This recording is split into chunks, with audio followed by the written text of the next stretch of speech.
Hi guys, in today's episode we're going to be reviewing and breaking down Sunrise on the Reaping by Susan Collins in her fifth Hunger Games novel. This time we're going back to the 50th Hunger Games, the second quarter quell, and following a 16-year-old Hamish Abernathy. And in this episode we're going to be going deep, covering specific scenes, character moments, and connections to the original trilogy, and what the book actually is saying about propaganda, rebellion, and survival. We're going to be covering the premise, who it's for, what to expect, themes, characters, standout moments, and connections to the original trilogy, and a final verdict. And unlike the Ballad of Songbirds and Snakes, this book puts us much closer to the characters we already know, which creates a completely different kind of tension than the other few books. We already know in this book that Haymitch survives because, of course, he wouldn't be in the original trilogy without him surviving. And this book takes place before the actual trilogy. We already know that he becomes a broken alcoholic mentor we meet in the Hunger Games, but this book really lets us find out why he's like that. And the question isn't does Haymitch win, but the question in this book is what exactly did the Capitol take from him to turn him into the Haymitch we know? And readers who have always wanted to know and what actually happened during Hamish's Hunger Games would really enjoy this book. So it's really for them. And this book is also for fans of the original trilogy who want the most direct possible connection to Katniss's story. It's good for readers interested in the political side of Panem, propaganda, media manipulation, censorship, surveillance, rebellion, and more. It's good for anyone who loved the character relationships in the original trilogy and want to understand where Hamish's personality and coping mechanisms came from. It's also really good for readers who enjoyed the Ballad of Songbirds and Snakes, and they'll probably get even more out of this because the book connects back to Snow, Lucy Gray, the Covey, and even the evolution of the games. This book is probably the most rewarding book in the series if you've already read the original trilogy, and it's much less effective than as a standalone because so many emotional payoffs depend on knowing who Haymitch eventually becomes. This book is about a 16-year-old Haymitch who is very different from the sarcastic, detached mentor we meet in the original trilogy. It's the 50th Hunger Games. This is the second quarter quell, where each district has to send twice as many tributes. So this book is pretty special, and it's kind of interesting because we've already seen the quarter quell in the original trilogies, the 75th, where it was kind of like the clock arena. But in this, we're seeing the second one, and in the trilogy, we saw the third one. So that's pretty interesting, and it kind of captivates the reader in a way too. There's a much bigger emphasis on the machinery behind the Hunger Games, as mentors, sponsors, cameras, editing, game makers, propaganda, and political messaging are a little bit different and than what we see in the trilogy because this was taken in the past. There's a brutal arena that's beautiful on the surface, but it's designed around environmental hazards and hidden systems. There's familiar characters appearing decades before the original trilogy versions, including Mags, Virus, BT, and Plutarch Heavensby. It's a story that depends significant time outside the arena because the real horror isn't just surviving the games, but it's instead how the capital figures out to really destroy these young minds of these people competing in the games, and how the capital really turned Haymitch into the heartbroken and terrified person he is in the drunk person he is in the original the trilogy we see. And there's also an emphasis on how propaganda is shown in this book because it affects a lot of the characters. There's a much darker second half once Hamish realizes that winning it doesn't necessarily mean getting to go home, but instead it's the first time we see in the not the first time, but it's one of the many times we see in the book that the characters who win don't they have to pay a lot for it. So in a way, it doesn't really reward you, but instead it's cruelty and it's almost like you're getting punished with which the capital really wants. And winning really requires a lot of sacrifice on your end. Hamish Abernathy is 16 years old and living in District 12 with his family and girlfriend Lenore Dove. And his family is relatively ordinary by Panem standards. It's difficult, poor, but filled with people he genuinely loves. His reaping happens on his second birthday, so he's pretty advanced, and readers, it's I many people, so it's the reader thinks that he can basically survive it, and no one really sees him as one of those small children in the trilogy that compete. And because it's a second quarter quell, District 12 has to send four tributes instead of two, and this makes the games a little bit more interesting and a lot more competitive. Hamish is selected alongside Maisley Donner, Wyatt Callow, and Louisa McCoy, and almost immediately, Hamish realizes that surviving isn't simply about defeating the other tributes, but instead it's making allies and thinking competitively and not going into the fight all of a sudden, but instead waiting it out until everyone's dead and then competing in the what the normal version of the games would be with 24 people instead of 48. And the capital controls the story surrounding the games just as much it controls the games itself. And Hamish becomes involved in a larger attempt to sabotage the arena with help from people who are already quietly working against the capital.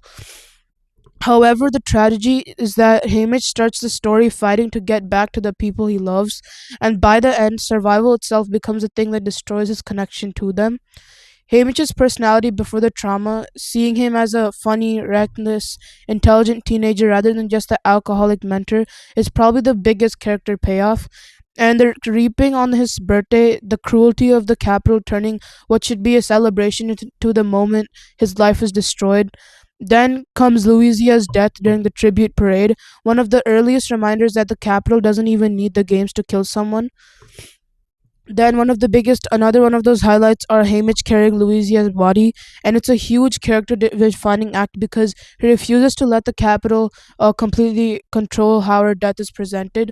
Another big moment is the fake replacement for Louisia, as as the capital literally is rewriting reality by refusing by replacing the dead girl with another person and expecting everyone to expect the manufactured version. Then is Hamish's relationship with Lenore Dove, and it gives the story an emotional center and makes the eventual consequences of the games much more devastating. And we see that at the end, what happens and why Hamish turns out to be who he is. And I want to stop and pause here and show you the relationship between the trilogy and this book, because we see in the trilogy how mentally devastated and insecure how it can completely destroy children and the main characters in the trilogy, and how all the people who went through the games eventually aren't in their best mental state, and this happens to Hamish itself. So this is really what the capital wants in the trilogy, but in a way they also, these people, the tributes, they fight back and end it, because this is really not good for humans itself, and it really shows, Collins really shows how rebellion can change and act like this. So going back, then comes Maisley Donner, and especially for fans of the original trilogy, she's especially for fans of the original trilogy because she becomes directly connected to something Katniss later carries. Then I want to talk about the arena itself, which is beautiful, almost peaceful looking, and there's environments hiding poison, muds, force fields, and traps. Then comes Hamish's sabotage plan, and watching him realize that the best way to fight the capital might be to attack the system rather than simply survive it. Then comes Ampert and BT, and the fact that BT is forced to watch his own son participate in the games adds an entirely different level of cruelty to the mentorship system. Then comes Maisley saving Hamish, and the relationship develops into one of the most important partnerships in the games. And lastly, the force field discovery. It's one of the biggest connections that eventually becomes part of his identity as a mentor. One of the biggest deaths that we see in the book is Maisley's death, and it's especially painful because Hamish understands that she is being punished not just for surviving, but for challenging the capital. and and the biggest moment in the book is probably the happiest moment, is Hamish winning without actually winning, and the capital can announce him as a victor while simultaneously destroying everything that made him want to survive. And this is good because he survived the games, but now behind that scene, he's getting killed from the inside. Then comes a little bit of propaganda and what we see as government destruction, which is the edited footage. One of the most important moments in the book because Haymitch sees how easily the capital can turn rebellion into selfishness and resistance into entertainment. Then comes his return to District 12, and the moment he realizes his family has been killed is where the entire meaning of victory collapses. Then comes Lenore Dove's final scene, which is arguably the most emotional gut punch of the entire novel, and the epilogue with Katniss and Peeta, which is especially meaningful because it finally lets Haymitch tell the truth about what happened. Now I'm going to be talking about some of the themes. The biggest theme is propaganda and control. The capital doesn't just control what happens; it controls what people believe happened. And Hamish discovers that surviving the games doesn't mean controlling the narrative afterward. His acts of defiance can simply be edited out, reframed, or presented as selfishness. And this connects directly to Katniss' story in the original trilogy, where becoming a symbol against almost as dangerous as becoming a rebel. Then comes media literacy, and the book is basically asking, how do you know what you're watching is actually true? Because every tribute is being turned into a character, every death becomes content, every emotional moment becomes a part of a broadcast, and the audience is encouraged to consume suffering as entertainment while believing they're actually watching reality. And Hamish attempts to manipulate his image, and it shows that media can be used against the capital, but the capital owns the platform. Then comes the third theme, which is compliance versus resistance. And one of the most interesting questions is whether there is any meaningful difference between playing along and fighting back. And Hamish has to constantly decide when to cooperate, when to lie, and when to openly resist. The people involved in the rebellion understand that surviving sometimes requires appearing obedient. This makes Plurich particularly interesting because his rebellion is built around patience and manipulation rather than obvious heroics. And this book really shows that isn't always dramatic, and sometimes it's knowing when to not reveal what you know. Then comes individualism versus solidarity, and Hamish's natural instinct is to protect himself and his family. And the games work because the tributes are encouraged to see each other as enemies rather than recognizing that they're all victims of the same system. This becomes more important when Hamish realizes the real enemy isn't simply the other teenagers in the arena. Now I'm going to be talking about music, memory, and grief, which is some of the biggest parts of the book. Like ballad, music plays an important role in connecting generations of District 12. The Covey connection makes the cultural history of District 12 feel much deeper, and songs become a way for people to preserve memories that the capital would rather erase.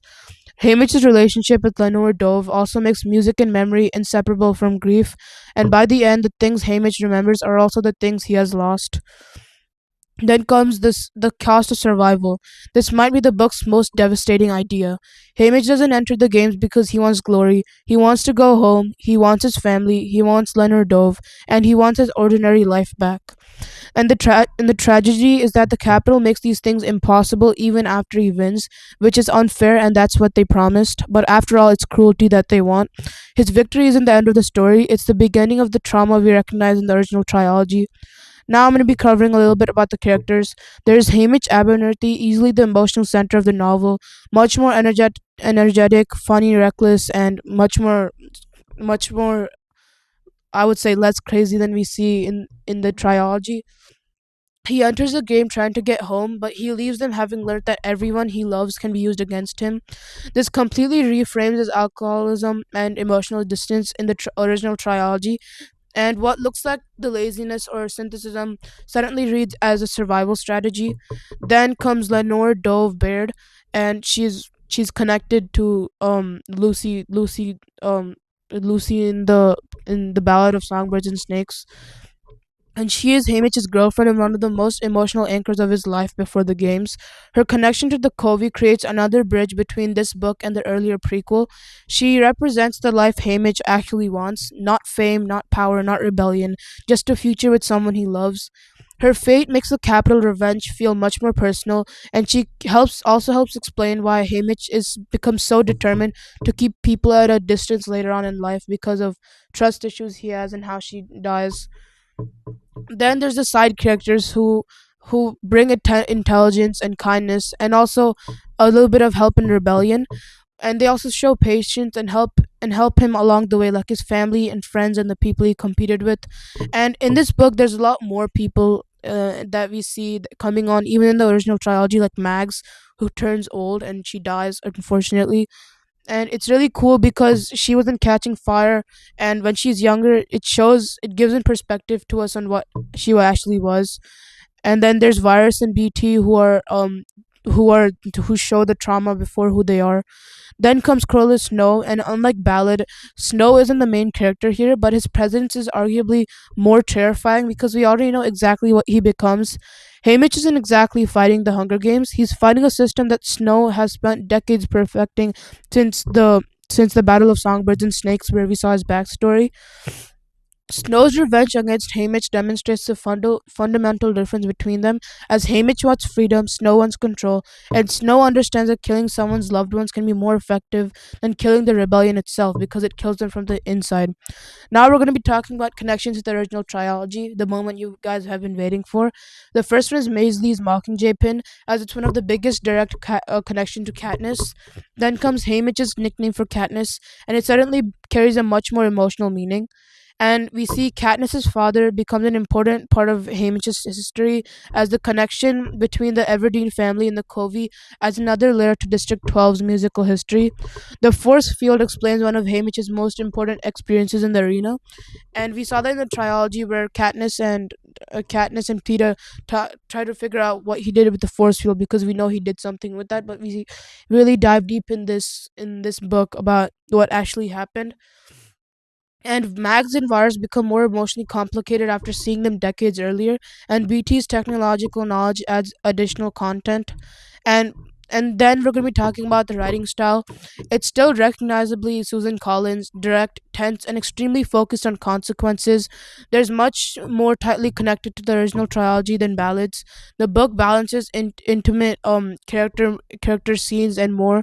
There's poison, surveillance, environmental hazards, mutts, and manipulation, and they create emotional tension. The post games material is arguably just as important as the games themselves, and the structure makes a deliberate point. Winning the games doesn't mean the story is over. The ending also gives the book a much more different emotional rhythm than the original trilogy. Instead of building towards liberation, it builds towards understanding how someone becomes broken. Now, here's my personal take. This is probably the most emotionally devastating Hunger Games book for me, and The Ballad of Songbirds and Snakes is more interested in understanding how a villain is created. Sunrise on the Reaping is more interested in showing how a survivor is created, and that distinction makes Haymitch's story hit differently. And that distinction makes Haymitch's story, and knowing the older Haymitch from the original trilogy, makes every moment of this younger personality feel temporary. The saddest part isn't watching Haymitch get hurt in the arena. It's watching him lose the belief that going home will actually fix everything. And I also really like how the book expands the rebellion beyond Katniss, and it shows a little bit more backstory into her mentor and how he turned out to who he is now. So I would recommend, after you read this book, read every single book in the series and maybe skim over them if you don't want to, and really think about how Susan Collins built up to this moment and how she really connected everything, not only the backstory but the trilogy and the books. And it really shows how power and corruption can influence the main character in general, or just normal people. And so that's all, guys. Thank you so much for watching. And this basically caps off the Hunger Games series. And it was really fun reviewing this with you guys. So that's all. Thank you for watching. Bye.